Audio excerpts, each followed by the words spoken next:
Okay, so now let us discuss the chords, arcs, and angles. So first, let us focus muna sa chords. So a chord is a segment joining two points on a circle. And A is the center of the circle. So ano yung mga chords natin dyan? Na-discuss ko na yon. So we have line BE. Ito. We have line CE. We have line CD. And line BC also. Ito. And line BC is called the diameter, pero counted pa rin siya as chord. Kasi sabi nga natin, it is a chord that passes through the center. So, counted siya as chord. Next is the arcs. Ano po ba yung arcs? So, first, let us discuss the first type of arc, which is the minor arc. So, ano yung minor arc? A minor arc is an arc smaller than a semicircle. So, yung semicircle po, exactly 180 degrees.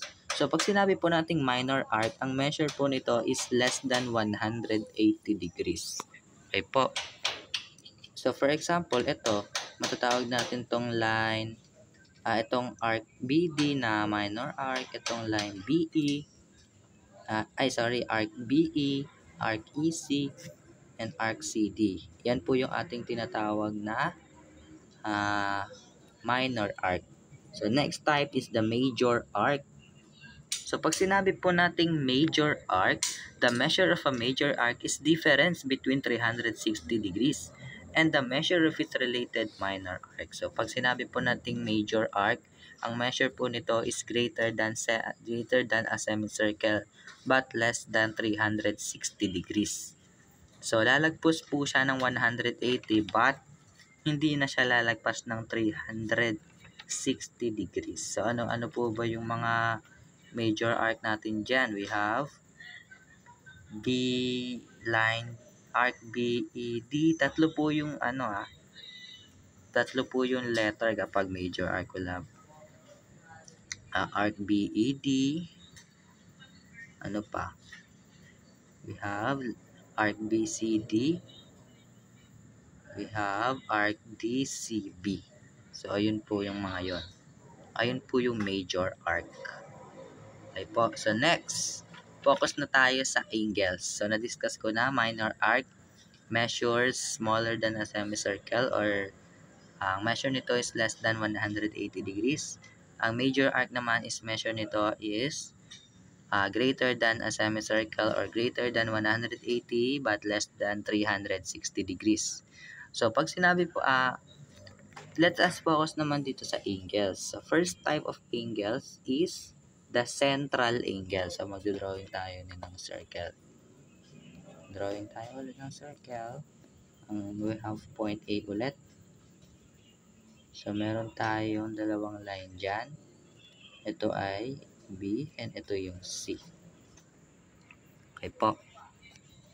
So, let us discuss first the central angle. Central angle. So, pag sinabi mo nating central angle, a central angle of a circle is an angle whose vertex is the center of the circle. So, meaning, masasabi po natin na ang isang angle is central angle kapag ang kanyang vertex or the point of intersection is nasa center. So, ito pong angle BAC, we have line angle BAC. BAC is the central angle. Central angle. Okay po. Bakit po siya natawag na central angle? Kasi po yung kanyang point of intersection, ito po kung saan nag-meet yung dalawang line. Nag-meet po siya exactly sa center ng circle. So, kaya masasabi natin yan na central angle. Okay po. And yung dalawang line po ng central angle is called the radius. Ito pong line AC and line AB is the radius. Okay po. Now, ano po yung measure ng central angle? The measure of a central angle is equal to the measure of its intercepted arc. So, kung ito pong line angle na to is 60 degrees. Ito pong arc niya, which is intercepted arc ng central angle, is also 60 degrees. Okay po. So, parang pizza lang yan. Imagine a pizza. We have pizza here. Oh, may mga toppings pa yan. Ito po yung kanyang central angle. Ito po yung central angle, yung kinakain natin. And ito po yung hindi natin kinakain, which is the intercepted arc. Kung ito po ay 60 degrees, yung kinakain natin, yung hindi natin kinakain, which is the intercepted arc, is also 60 degrees. Which is equal sila. Okay po. Again, the measure of the central angle is equal to the measure of its intercepted arc. Okay po. Maliwanag sa central angle. So, next type of angle is the inscribed angle. So, magdodrawing ulit tayo ng circle. So, we have point A ulit. So, we have drawing tayo ng ganyan. Pangalanan natin na A, B, C. Sorry, ito na lang ay O. Point O na lang tayo. Okay po, yan. So, ano po yung inscribed angle? Inscribed angle. Inscribed angle. So, pag sinabi po natin inscribed angle, it is an angle which is vertex on the circle. On its sides contains the endpoints of a chord.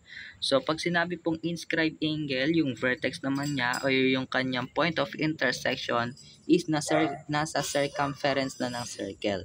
Which is ito po. Ito po yung point of intersection niya.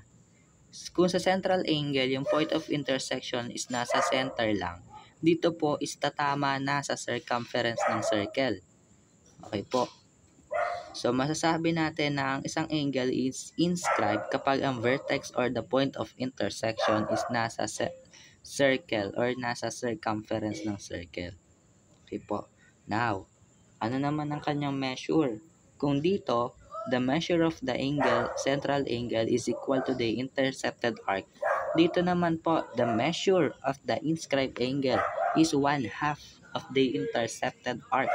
So, ito po yung kanyang intercepted arc. Ito pong arc AC. And ito po yung line, angle natin. We have angle ABC. We have angle ABC is the inscribed angle. Okay po. So, kung itong line ABC natin is 6 degrees, okay po, twice lang. 6 times 2 is 12. So, kung ang arc AC natin is 12, meaning 1/2 lang kalahati, which is 6. So, ang formula niyan will be measure of angle ABC is equals to 1/2 of measure of AOC. Okay po. Naliwanag po ba? So, ayan po yung chords, arcs, and angles. Thank you for watching.